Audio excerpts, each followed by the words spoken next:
And then may isa pa po akong maidagdag sa inyo mga kapatid. Mayroon pong nag-message sa akin na kumbaga humingi po siya ng idea sa akin. Shout out po siya kapatid. Kalimutan ko lang yung pangalan.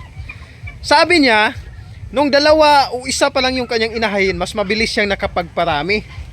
Ngunit, nang umabot na po sa mga 10 piraso pataas na po yung kanyang inahin, ayun, lahat ng kanyang mga itlog is nasisira. Kasi may naglilimlim, may darating na bagong mag-iitlog, kumbaga idadagdag doon sa nakapaglimlim na. Ang nangyari, nababasag. Once may nabasag, ayun, damay-damay na, nagkasira-sira na po yung itlog. Ayun sa kanya, paano po idol? Kasi nung marami na po yung aking inahin, is kukunti na lamang po yung sisiw. Minsan zero balance pa po yung sisiw na iproproduce.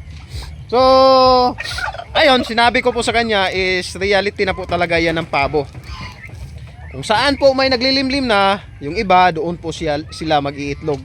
Ang mangyayari, masisira po talaga. So, pinaka-action plan po dyan, para hindi na po mahirapan talaga tayo, is mag-incubator po tayo mga kapatid. Yan po talaga yung pinaka-ideal.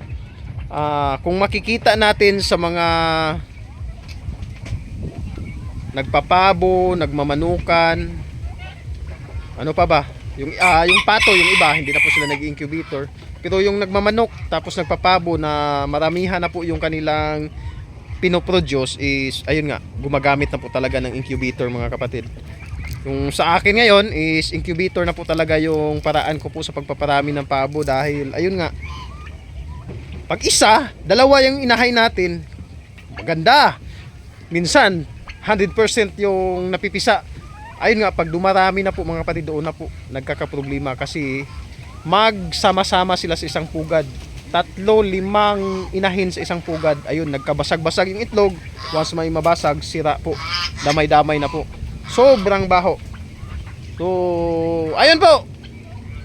Kung kayo magbabalak po kayo mag-alaga ng pabo, yung mga sinabi ko po sa inyo is yun po, talagang may experience nyo po. Lalo na kapag brood-breasted yung saan ito? Ayan. Lalo na pag brood-breasted po yung inyong alagaan mga kapatid. Kailangan po talaga ng incubator. Kung hindi man incubator, ipalimlim natin sa ibang pabo.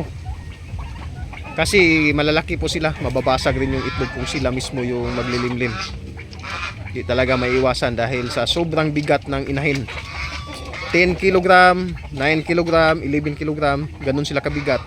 Tapos yun, sila po yung maglilimlim. Basag yung kalalabasan ng itlog. Kung hindi man mabasag sa una, pang 5 araw, pero kung mga 1 buwan o 28 days na po sila maglilimlim, posible po talagang mabasag. Or else, kung mapisa man, mamatay yung sisiw dahil madaganan ng kanilang katawan. So, sana po nakabigay po ito ng kaunting impormasyon sa mga magbabalak o gustong mag-alaga ng pabo mga kapatid.